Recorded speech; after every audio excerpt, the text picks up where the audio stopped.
ஜம் ஆன்மீக அன்பர்களுக்கு வணக்கம். திருக்கார்த்திகை தீபம்.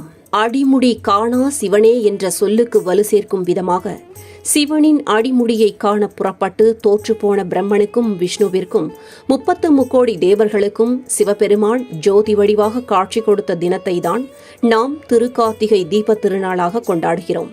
நம் வீடுகளில் எத்தனை தீபங்கள் ஏற்ற வேண்டும் என்று நினைக்கிறீர்களா? அன்றைய தினம் நம் வீடுகளில் எத்தனை தீபங்கள் ஏற்ற வேண்டும் என்ற கேள்வி எல்லோருக்கும் எழலாம். அதாவது, தான் என்ற அகந்தையுடன் இருப்பவர்களால் இறைவனை அடைய முடியாது. இறைவன் ஜோதி வடிவானவன், அனைத்து உயிர்களுக்குள்ளும் இறைவன் நிறைந்திருக்கிறான் என்பதை உலகிற்கு சிவபெருமான் உணர்த்திய தினமே கார்த்திகை தீப திருநாள்.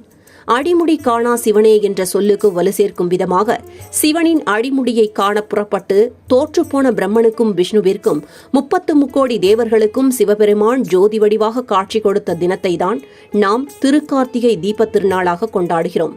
திருவண்ணாமலையில் மாலை 6 மணிக்கு மகா தீபம் ஏற்றப்பட்ட பிறகு அதை தரிசித்து விட்டு மாலை 6:05 மணிக்கு வீடுகளில் விளக்கேற்ற வேண்டும். குறைந்தபட்சமாக 27 விளக்குகள் ஏற்ற வேண்டும். குறைந்தபட்சமாக 27 விளக்குகள் ஏற்ற வேண்டும். அதிகபட்சமாக 50, 100 என எத்தனை விளக்குகள் வேண்டுமானாலும் ஏற்றலாம். முதலில் வாசலில் கோலத்தின் நடுவே விளக்கேற்ற வேண்டும்.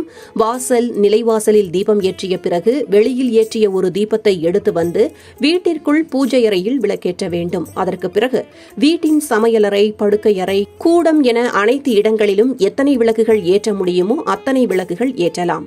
நல்லெண்ணெய், 5 வகை எண்ணெய்களையும் பயன்படுத்தி விளக்கேற்றலாம். குறைந்தபட்சம் ஒரு விளக்காவது நெய் தீபமாக ஏற்ற வேண்டும்.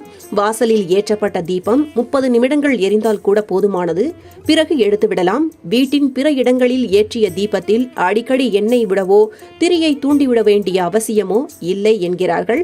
அந்த தீபங்கள் தானாக குளிரும் வரை அப்படியே விட்டுவிடலாம்.